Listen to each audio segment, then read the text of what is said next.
राधे राधे मित्रों, स्वागत है आपका हमारे चैनल आधार एक कदम आत्मीयता की ओर। समय के पन्नों पर लिखा एक युग एक जीवंत उदाहरण कि इधर मथुरा के युवराज कंस ने चारों ओर अत्याचार की आग लगा रखी थी। वह जिधर से भी गुजर जाता धरा रक्त सी लाल हो जाती, विलाप संताप मच जाता। कटे सिरों की गिनती करना उसका सर्वप्रिय खेल था। आज जब एक बार फिर हाहाकार मचवा वो अपनी राजधानी मथुरा लौट रहा था कि रास्ते में गद्द नरेश उसका स्वागत करते हैं। अपने जवाई की ऐसी करतूत देख उनका सीना और चौड़ा हो जाता है और अपने दूषित विचार उन पर थोप देते हैं कि आप अब युवराज के लायक नहीं, आप तो अब राजा बनने के योग्य हैं। शैतान की बुद्धि में शैतान विचार अच्छी से जगह बना चुके थे कि मथुरा के महाराज उग्रसेन राज्यसभा को संबोधित कर रहे थे कि एक सेनापति मंद स्वर में भयभीत सी आंखें लिए हाथ जोड़े एक विनती करता है कि महाराज, नगरवासियों का एक प्रतिनिधिमंडल आपके दर्शन का अभिलाषी है।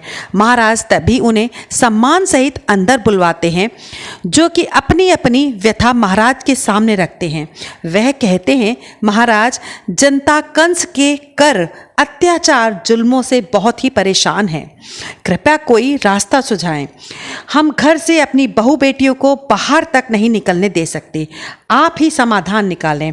महाराज को का क्रोध गगनचुंबनीय था।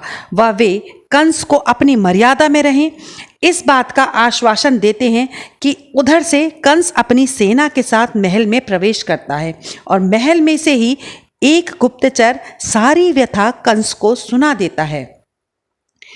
उधर महाराज उग्रसेन राजपुरोहित के साथ बैठ अपनी पुत्री देवकी की विवाह चिंतन कर रहे थे कि कंस मर्यादा की सीमा को लांघता हुआ सीधा महाराज के कक्ष में पहुंच जाता है, जिस पर महाराज को और क्रोधित हो जाते हैं।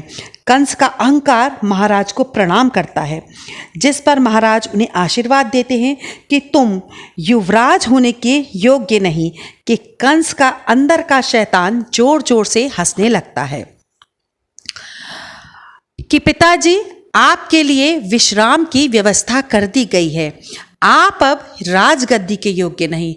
और एक बार फिर अहंकारी हंसी खुलकर हंसती है कि महाराज से उनका राजमुकुट उतरवा लेता है और पहला आदेश देता है अपने पिता के विरुद्ध कि भूतपूर्व नरेश आज से बंदी गृह के सबसे अंधेर कोठरी में विश्राम करेंगे।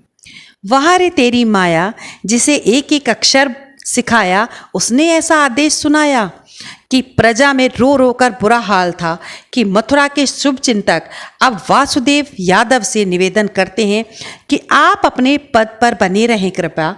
यदि आप भी चले जाएंगे तो कंस के चापलूस साथी मथुरा को विनाश की ओर धकेल देंगे।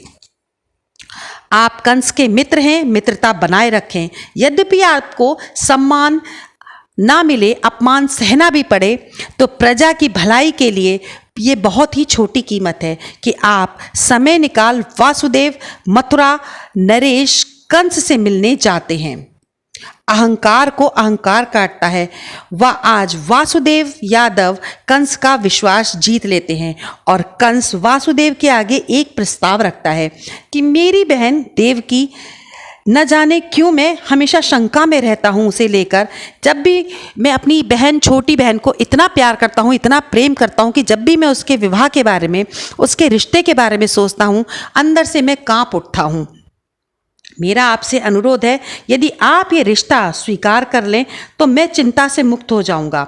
परंतु वासुदेव दुविधा में पड़ जाते हैं कि पहले से ही मैं पत्नी व्रता हूँ, रोहिणी मेरी पत्नी है।